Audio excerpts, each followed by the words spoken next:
بسم اللہ الرحمن الرحیم۔ السلام علیکم ورحمۃ اللہ وبرکاتہ۔ اسے کیا بیماری لاحق ہے؟ نظام الملک کے لہجے سے ظاہر ہو رہا تھا جیسے حبشی زادی کی یہ حالت دیکھ کر وہ بہت زیادہ پریشان ہو گیا ہے۔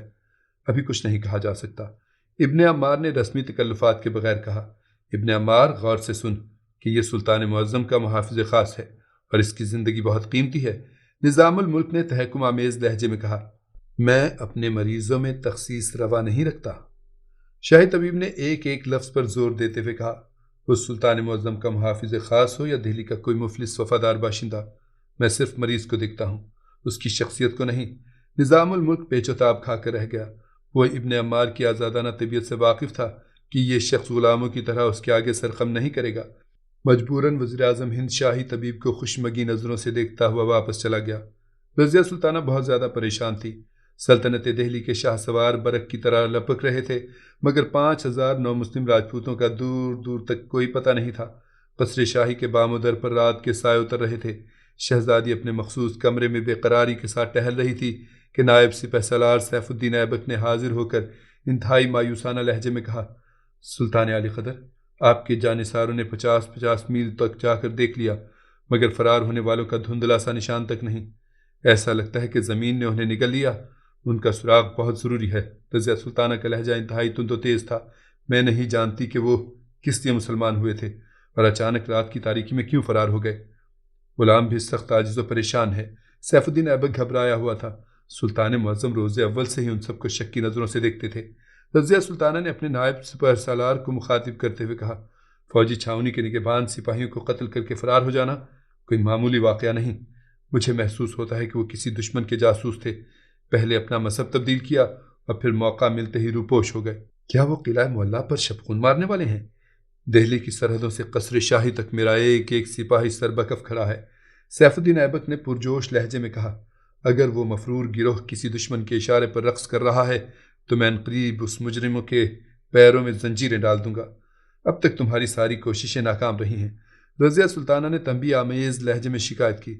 سلطان ذی حشم، سیف الدین ایبک نے جھکتے ہوئے کہا، سارے مجرم ابتدائی شب میں فرار ہوئے ہیں اور دربار عالیہ تک اس واقعے کی خبر صبح 10 بجے کے قریب پہنچی ہے۔ اس وجہ سے فاصلے بڑھ گئے اور سلطنت کے شاہ سوار مجرموں تک نہیں پہنچ سکے۔ کچھ بھی ہو، انہیں تلاش کرو۔ رضیہ کے حکم میں تلخی شامل تھی۔ میں بابا محترم کو کیا جواب دوں گی؟ یہ میری ہی نہیں، پورے انتظامی شعبے کی ناکامی ہے۔ مجھے احساس ہے سلطان ذی وقار، نائب سپہ سالار سیف الدین ایبک بھی اس خیال سے پریشان تھا کہ اگر ان مفرور راجپوتوں نے کوئی ہنگامہ کھڑا کر دیا تو دہلی کا نظم و نسق زیر و زبر ہو کر رہ جائے گا۔ دارالحکومت کی حفاظت کے لیے 10,000 سے زیادہ فوج نہیں تھی۔ اگر وہ راجپوت قلعے پر حملہ کر دیتے تو یقیناً بڑا کشت و خون ہوتا اور وفاداران سلطنت ہمیشہ کے لیے اپنے حکمران کی نظروں میں ذلیل ہو کر رہ جاتے۔ سیف الدین ایبک انہی پریشان خیالات میں الجھا ہوا تھا کہ شہزادی رضیہ سلطانہ اسے مخاطب ہوئی۔ ایبک، کیا تمہیں معلوم ہے کہ سلطان معظم نے زیر تعمیر فوجی چھاؤنی کی نگرانی کس کے سپرد کی تھی؟ یہ خادم اس کے سوا کچھ نہیں جانتا کہ وہاں سے 50 سپاہیوں کی لاشیں ملی ہیں، جو یقیناً چھاؤنی کے محافظ ہی ہوں گے۔ سیف الدین ایبک نے اپنی لا علمی کا اظہار کرتے ہوئے کہا، میں نہیں سمجھتی کہ سلطان معظم مشتبہ انسانوں کے اتنے بڑے ہجوم کو آزاد چھوڑ کر گوالیار تشریف لے گئے ہوں گے۔ رضیہ سلطانہ اپنی فطری ذہانت سے ہر امکان کی موجودگی پر غور کر رہی تھی۔ پھر وہ کون شخص ہے جو اس واقعے کا ذمہ دار ہے؟ رضیہ کی آواز سے غصے کا اظہار ہونے لگا تھا۔ اب اس میں کسی شک کی گنجائش باقی نہیں رہی کہ یہ واقعہ ایک نامعلوم سازش کے زیر اثر رونما ہوا ہے۔ سیف الدین ایبک نے محتاط لہجے میں اپنی رائے کا اظہار کرتے ہوئے کہا، بڑی رازداری کے ساتھ مجرموں کو ڈھونڈو اور پھر اس ہاتھ کو تلاش کرو جس کے اشارے پر یہ سب کچھ ہوا ہے۔ سلطان معظم کے جانثار رات کے اندھیرے میں بھی مجرموں کا تعاقب کر رہے ہیں۔ سیف الدین ایبک نے اپنی کارکردگی کی تفصیل بتاتے ہوئے کہا، اور یہ تعاقب اس وقت تک جاری رہے گا جب تک کہ ایک ایک مفرور زنجیریں پہن کر راہنی سلاخوں کے پیچھے نہیں چلا جاتا۔ یہ کہہ کر سیف الدین ایبک واپس چلا گیا۔ نائب سپہ سالار کے جاتے ہی وزیر اعظم نظام الملک نے باریابی کی اجازت چاہی اور حسب عادت تخلیہ کی درخواست پیش کی۔ رضیہ سلطانہ نے فردوس کو اشارہ کیا اور کنیز خاص خون کے گھونٹ پیتی ہوئی برابر کے کمرے میں چلی گئی۔ اس بار بھی نظام الملک نے فردوس کو ہوس آلود نظروں سے دیکھا تھا۔ تخلیہ ہوتے ہی نظام الملک نے مؤدبانہ لہجے میں عرض کیا، سلطان علی قدر، کیا فرار ہو جانے والے راجپوتوں کا کچھ پتہ چلا؟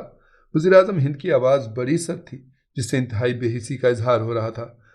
رضیہ سلطانہ نے نظام الملک کی بات کا جواب دینے کے بجائے خود اس سے ایک نیا سوال کر ڈالا، سلطان معظم نے گوالیار روانہ ہوتے ہوئے ان لوگوں کی نگرانی کس کے سپرد کی تھی؟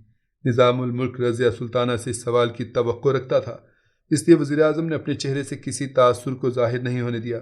سلطنت دہلی کی نگراں آپ ہیں، پھر ایک غلام کی کیا مجال کہ وہ امور حکومت میں بیجا مداخلت کرے؟ نظام الملک نے اپنی روایتی چرب زبانی اور فریب کاری سے کام لیتے ہوئے کہا، اگر ان معمولی کاموں کی نگرانی بھی میرے فرائض میں شامل ہے تو پھر آپ کی یا کسی دوسرے مشیر مملکت کی ضرورت باقی نہیں رہتی۔ رضیہ سلطانہ کا جواب اس قدر جارحانہ تھا کہ ایک ساتھ کے لیے نظام الملک سناٹے میں آ گیا، مگر پرانا سیاستدان تھا، لفظوں کی چوٹ کھا کر فوراً ہی سنبھل گیا۔ اس سلسلے میں سلطان معظم نے مجھے کوئی حکم نہیں دیا تھا، نظام الملک قصداً جھوٹ بول رہا تھا اور آپ کی طرف سے بھی کوئی فرمان جاری نہیں ہوا، پھر اس واقعے کا ذمہ دار کون ہے؟ رضیہ سلطانہ نے انتہائی تند و تیز لہجے میں کہا، اگرچہ شہزادی وزیر اعظم کا بہت احترام کرتی تھی مگر فردوس کی شکایت کے بعد نظام الملک رضیہ کی نظروں سے گر گیا تھا، اور یہی وجہ تھی کہ سلطنت کے ایک معزز اور معمر شخص کے ساتھ گفتگو کرتے وقت شہزادی کا لہجہ تلخ ہو گیا تھا۔ وہ سپاہی جن کی لاشیں فوجی چھاؤنی کے احاطے میں پائی گئی ہیں۔ نظام الملک کے لہجے میں بڑی صفاکی شامل تھی، قتل ہونے والے تعداد میں 50 تھے اور قتل کرنے والے 5000۔ رضیہ سلطانہ کے لہجے کی تلخی کچھ اور نمایاں ہو گئی تھی۔ مقتولین کی لاشیں ہی اس بات کا ثبوت ہیں کہ وہ فرض شناس بھی تھے اور اپنے عہد کے سچے بھی۔ باقی ذمہ دار لوگ کہاں ہیں؟ میں ان سے باز پرس کرنا چاہتی ہوں کہ اتنا بڑا ہنگامہ برپا ہو گیا اور وہ اپنے عشرت قدوں میں گہری نیند سوتے رہے۔ نظام الملک کو اندازہ ہو گیا تھا کہ نوعمر شہزادی کے ذہن کی رسائی کہاں تک ہے اور اس کے تیور کتنے خطرناک ہیں۔ یہی سوچ کر شاطر سیاستدان نے ایک نئی چال چلی۔ نظام الملک اپنی اس چال سے شہزادی کو مات دینا چاہتا تھا۔ اگر سلطان ذی قدر اس نمک خوار کا مشورہ قبول کریں تو سارے معاملات کو پس پش ڈال کر صرف مفرور راجپوتوں کو تلاش کریں۔ اگر سلطان معظم کی واپسی سے پہلے وہ مجرم ہاتھ نہیں آئے تو آپ کی بڑی بدنامی ہوگی۔ یہ کہہ کر نظام الملک نے رخصتی کی اجازت چاہی۔ کیا آپ اس سلسلے میں حکومت کی کوئی مدد نہیں کریں گے؟ اب رضیہ سلطانہ کے لہجے میں تلخی کے ساتھ طنز بھی شامل ہو گیا تھا۔ یہ نمک خوار اپنے فرائض سے بخوبی آگاہ ہے۔ نظام الملک نے پھر چرب زبانی سے کام لیا، آپ ابھی کم سن ہیں، اس لیے وفاداران سلطنت کے مزاج سے واقف نہیں۔ شاہ کے ہونٹوں کو جنبش بھی نہیں ہوتی اور غلام اپنی قربانی پیش کرنے کے لیے مقتل کی طرف روانہ ہو جاتے ہیں۔ آپ مطمئن رہیں، میں اپنے ذرائع سے ان مجرموں کو ڈھونڈ رہا ہوں۔ یہ کہہ کر نظام الملک آہستہ قدموں سے واپس چلا گیا۔ نظام الملک کے جاتے ہی فردوس شہزادی کے کمرے میں آ گئی۔ کنیز خاص کے چہرے پر اذیت و کرب کے گہرے سائے لرز رہے تھے۔ پھر وہی نادانی کی باتیں، وہی بے سبب کڑھنا اور اپنی جان کو جلانا۔ رضیہ نے مصنوعی غصے کے ساتھ کہا، شہزادی عالیہ کو کیا خبر کہ میں فرشتہ اجل کی خونخوار آنکھوں سے بچ کر آئی ہوں؟ فردوس نے در پردہ سب کچھ بیان کر دیا تھا۔ ہر طرف ایسی خونخوار آنکھیں ہیں، کس کس سے بچے گی؟ رضیہ کے سرخ و سفید چہرے پر بھی اذیت و کرب کا دھواں نظر آنے لگا تھا۔ تیری آقا زادی بھی انہی بدخواہ آنکھوں کا نشانہ بنی ہوئی ہے۔ میں نہیں سمجھتی تھی کہ نظام الملک اس قدر عیار اور جھوٹا شخص ثابت ہوگا۔ خدا کا شکر ہے کہ آپ نے اسے جلد پہچان لیا۔ فردوس نے ٹھنڈا سانس بھرتے ہوئے کہا، میں تیری شکر گزار ہوں فردوس کہ تو نے مجھ سے وزیر اعظم کا تعارف کرا دیا۔ رضیہ سلطانہ نے عجیب سے لہجے میں کہا۔ اس کی غزالی آنکھیں ایک خوبصورت فانوس پر جمی ہوئی تھیں جس کی موم بتیاں تقریباً پگھل چکی تھیں اور روشنی آہستہ آہستہ زائل ہوتی جا رہی تھی۔ بجھتے ہوئے فانوس کو دیکھ کر رضیہ سلطانہ کو یاقوت حبشی کا خیال آ گیا۔ جمال الدین کیسا ہے؟ شہزادی نے اپنی کنیز خاص سے سوال کیا۔ میں کچھ دیر پہلے وہاں گئی تھی، فردوس نے اداس لہجے میں کہا، ابھی تک اسے ہوش نہیں آیا ہے۔ ہمارا جی چاہتا ہے کہ ہم بھی اس کی عیادت کو جائیں مگر حجاب مانے ہے۔ رضیہ سلطانہ نے مسند سے اٹھتے ہوئے کہا، حجاب کیوں مانے ہے؟ فردوس نے آقا زادی کے چہرے کو غور سے دیکھا۔ آج رضیہ سلطانہ کسی قدر بدلی ہوئی نظر آ رہی تھی۔ وہ ایک نامحرم شخص ہے۔ شہزادی کے لہجے سے خاص تاثر نمایاں تھا۔ ہر قدم پر دشمن گھات لگائے بیٹھے ہیں، موقع ملتے ہی نہ جانے کیسے کیسے الزام تراش لیں گے۔ آخر آپ وہاں کیوں جانا چاہتی ہیں شہزادی حضور؟ فردوس بڑی ذہانت سے سوال کر رہی تھی۔ کیا ایک خدمتگار کے لیے یہ اعزاز کافی نہیں ہے کہ شاہی طبیب اس کا علاج کر رہا ہے؟ وہ ہمارا محافظ خاص ہے۔ رضیہ سلطانہ نے دوبارہ مسند پر بیٹھتے ہوئے کہا، اس نے بابا محترم کی خاطر اپنے جسم پر بہت زخم کھائے ہیں۔ بندہ آقا میں اتنا فرق نہیں ہونا چاہیے کہ کوئی مالک اپنے نوکر کی مزاج پرسی تک نہ کر سکے۔ فردوس کے چہرے پر خوشی کا تیز رنگ ابھر آیا۔ شہزادی عالیہ کا اقبال بلند ہو، کیا آپ نے انسانی رشتوں کا بھرم تو رکھا؟ ورنہ رسم شاہانہ ہے کہ آقا کے ایک اشارے پر ہزاروں بندے قربان ہو جاتے ہیں اور حکمران یہ سمجھتا ہے کہ وہ اس پر قربان ہونے کے لیے ہی پیدا ہوئے تھے، جیسے وہ انسان نہ ہو، قربانی کے جانور ہوں۔ اپنا اپنا انداز فکر ہے۔ شہزادی کا انداز گفتگو انتہائی سادہ تھا۔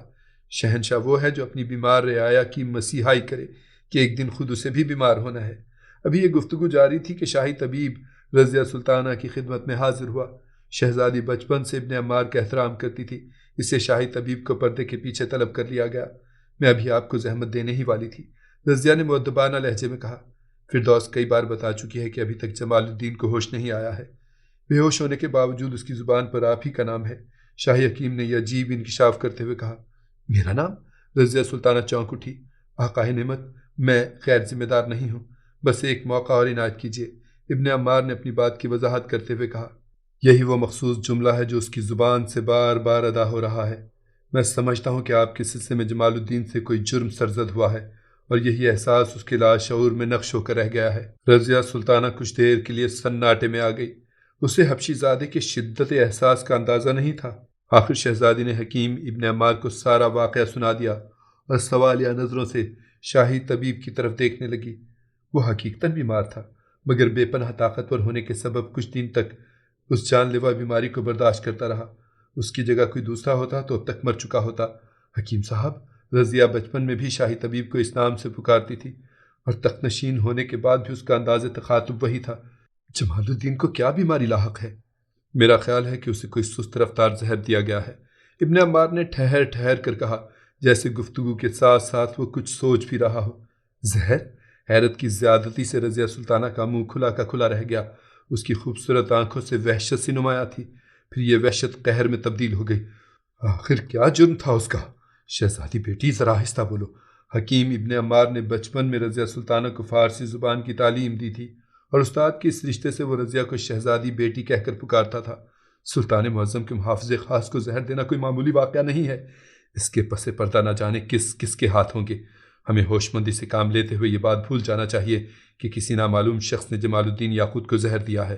میں تو رعایا کو بھی فراموش نہیں کر سکتی۔ رضیہ سلطانہ کی آواز مدھم تھی، لیکن دلکش چہرہ آتش غضب سے جل رہا تھا، اور پھر وہ تو سلطان ذی وقار کا جانثار خاص ہے۔ بی بی، میرا یہ مفہوم نہیں، ابن عمار نے بزرگانہ لہجے میں کہا۔ صرف دنیا کو دکھانے کے لیے اس واقعے کو فراموش کر دیجیے تاکہ آپ کے دشمن بھی مطمئن ہو جائیں، اور پھر مکمل تحقیق کے بعد ان کی گرفت اس وقت کیجیے جب وہ بے خبری کی گہری نیند سو رہے ہوں۔ آپ نے سچ فرمایا حکیم صاحب۔ رضیہ کا اشتعال ختم ہو گیا تھا، اور اب اس کے چہرے پر اذیت و کرب کی چھائیاں لرزنے لگی تھیں۔ یہ کیسا زہر تھا؟ انتہائی سست رفتار مگر بہت خطرناک، حکیم ابن عمار نے سرگوشیانہ انداز میں کہا۔ اگر جمال الدین یاقوت مر جاتا تو ریاست کے سارے اتباع یہی سمجھتے کہ محافظ خاص اپنی طبعی موت مرا ہے، پھر اس کے دشمن بڑی آسانی کے ساتھ اپنی کوششوں میں کامیاب ہو جاتے، سلطنت کا ایک جانثار قتل بھی کر دیا جاتا، اور قاتلوں کے دامن بھی انسانی خون کے داغوں سے محفوظ رہتے۔ اے میرے خدا! رضیہ سلطانہ کے لہجے میں کر بھی تھا اور غصہ بھی۔